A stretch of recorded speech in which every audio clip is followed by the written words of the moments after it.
Hi there, and welcome back to my YouTube channel. I'm Kate, executive coach and talent acquisition specialist. Over the past 5.5 years, I have worked with tech startups and brick and mortar businesses generating revenue ranging from $1 million up to $50 million. Throughout my experience of working with new leaders in these companies, we have identified top 3 root causes for the common mistakes that we all know that new leaders make, starting from not delegating, not providing feedback, micromanaging, or being too hands-off. Like, all of those mistakes can be traced down to those top 3 root causes that I want to share with you today. And I want to share insights how to deal with these root causes, how to manage them, acknowledge, and how to address them.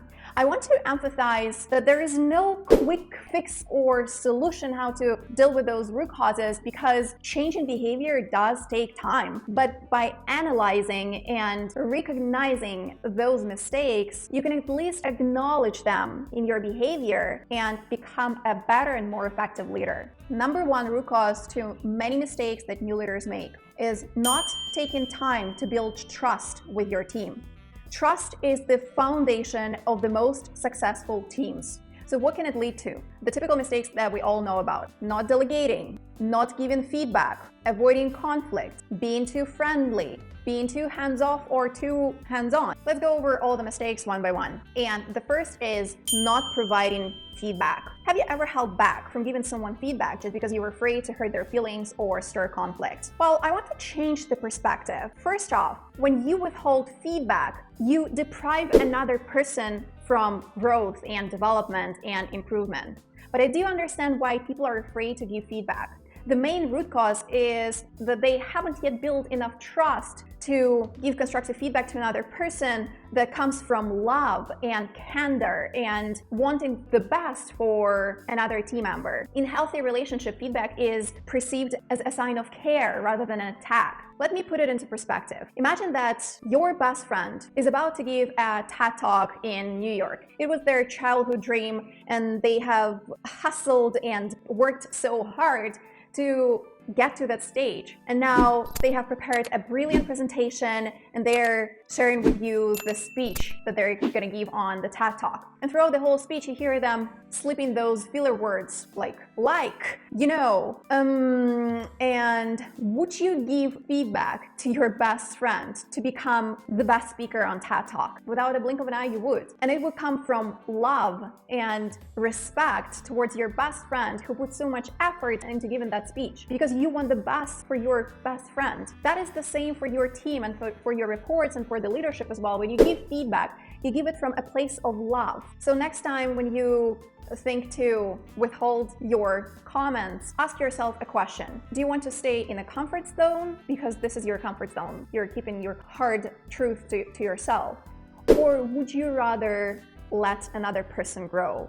What has more value to you right now? Your own comfort or another person's growth? So how can you instill a culture of feedback? When I build my companies from the ground up, I usually schedule a feedback meeting once in 2 weeks for every team member. Like, all the company is invited. And what do?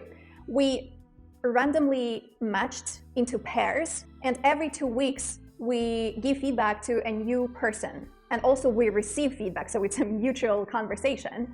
And in this way, people are used to give feedback to another and to receive feedback, even from departments that they are not aware of, because we might not work with one another in one department, but if we got matched, I can still see the results of the work of that person. Let's say I do not work with UX UI designer, but I see the presentations that our leaders make with the help of that UX UI designer, and I can make feedback to how that person communicates or how the person delivers their work, what I love, what I don't, what can be improved on. Once the culture of feedback is instilled in the company, roughly it's going to take 4 months or up to 6 months. The feedback sessions can be dropped because people are used to give and receive feedback. Second mistake is avoiding conflict.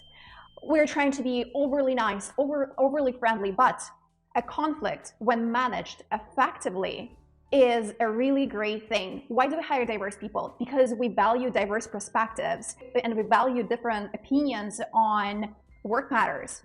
Many researchers have shown that when different people come together and engage in a constructive conflict, they generate new ideas and solutions. The conflict in this case sparks innovation and creativity. So this is a really great thing. But new leaders are afraid to manage conflict. And most of the time, they don't have the knowledge how to manage it properly.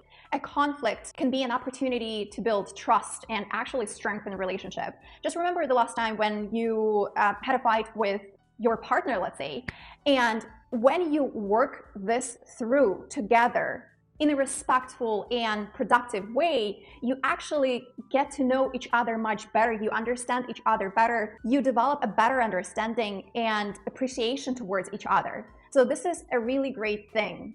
How it can be solved? Again, new managers need training on leadership, training on how to build trust with a team so that not to steer away from this beast as conflict. The third one, I'll tell you a phrase, and please raise your hand either in the comment below, or if you're listening to this right now, just raise your hand if you ever thought so. Nobody can do this better than I can. Does that sound familiar?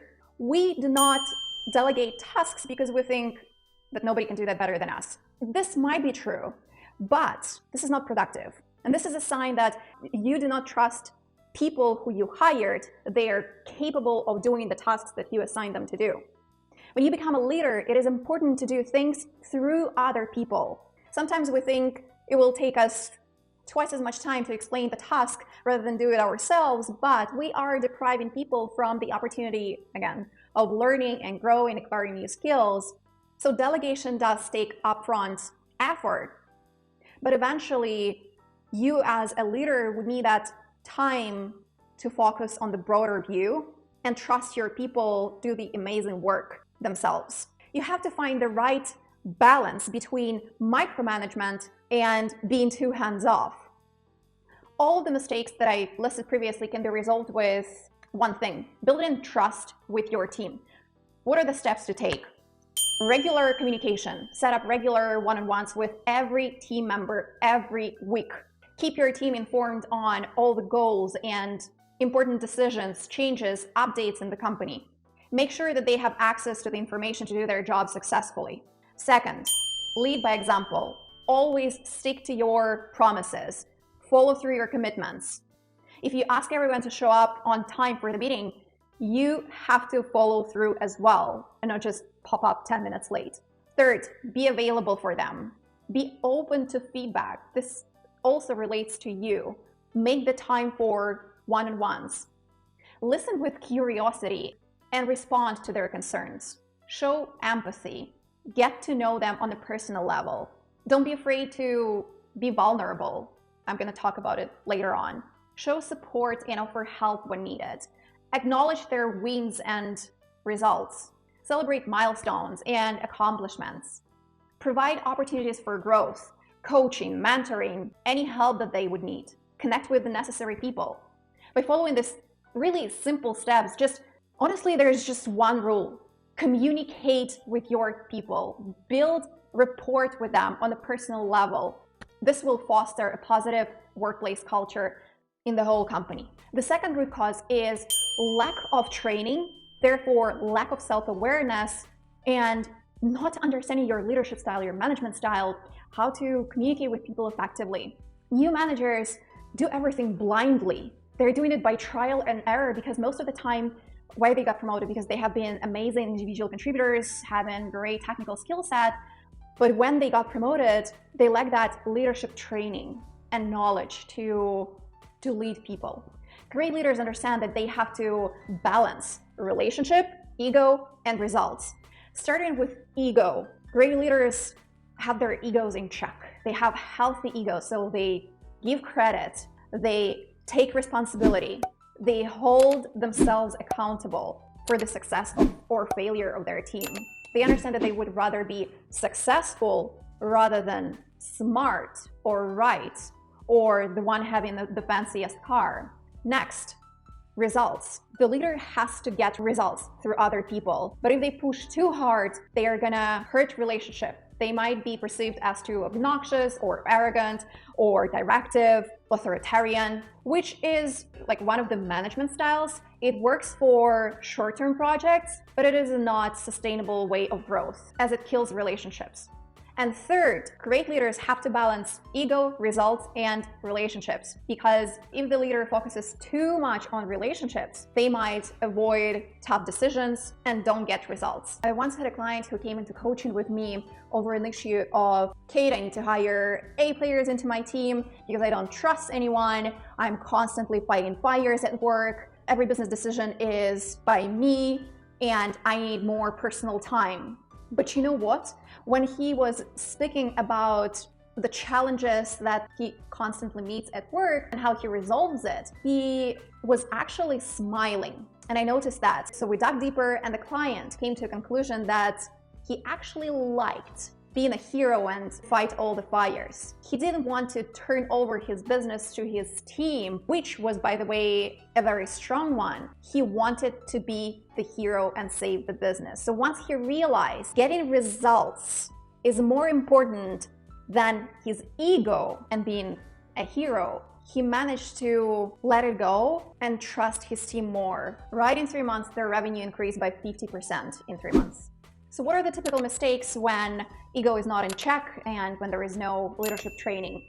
New leaders tend to be thirsty for praise and validation, monopolizing credit, and placing themselves in the center of everything. They are afraid to delegate because, again, they want to be the ones that solve all the challenges. They do not admit their mistakes. They do not show vulnerability, which all leads to a toxic environment. They manage the workload and not the people who do the work. New leaders have only one management style, whereas all people are different, especially in the workplace. And great leaders understand that you have to find communication style to every person. You cannot manage everyone using one approach. Most of the time, they misinterpret people's motivation because they think if one person is motivated by, let's say, money, then everyone else is motivated by money alone. But that's not the case. They have to find the key to every person on the team, and those keys are really different because someone needs praise, someone needs personal development, someone needs recognition. There are different drivers to every person. Great leaders pay attention and they build common ground for all the diverse people on the team. Another typical mistake is, we call this state analysis paralysis, because new leaders are afraid to make decisions. They need to get more time, to get more evidence, to get more information, but you gotta understand that not making a decision is also making a decision, which is not the right one, because you're wasting time. You need to get comfortable calling the shots. What's the worst case scenario? You can change the direction afterwards. Either way, you learn, you show vulnerability, and you get better at it next time. The third root cause is lack of experience in building a team. How to interview, how to source, how to select the right people for your team. The most typical mistake is hiring amazing technical person, but not looking into if there is a cultural match with the team and the company. The Center for Creative Leadership has conducted a research, and they found out that almost 60% of new managers say they were never provided a training before they were assigned a leadership position for the first time. If managers are ill-equipped to lead teams, the teams suffer. If the teams suffer, the company suffers. What can be done about all of the mistakes that we have shared with you today? Get a proper training, coaching, and mentoring to new leaders. If you are looking for an executive coach, I will leave a link below this video to book a free 30-minute strategy session where we can get to know each other and identify the goals that you want to achieve with your company. I'm all for sustainable growth rather than quick fixes. I hope you find this video valuable. Please smash that like, subscribe, and bell button to stay connected. I really appreciate all the comments, and I'm really open to any feedback. If you have anything to say to me, even constructive feedback, I'm actually more open to constructive feedback. So please do not hesitate to leave the comment below or give me a message. Connect with me on any social media, LinkedIn, Instagram. I'm more active on Instagram, or here on YouTube.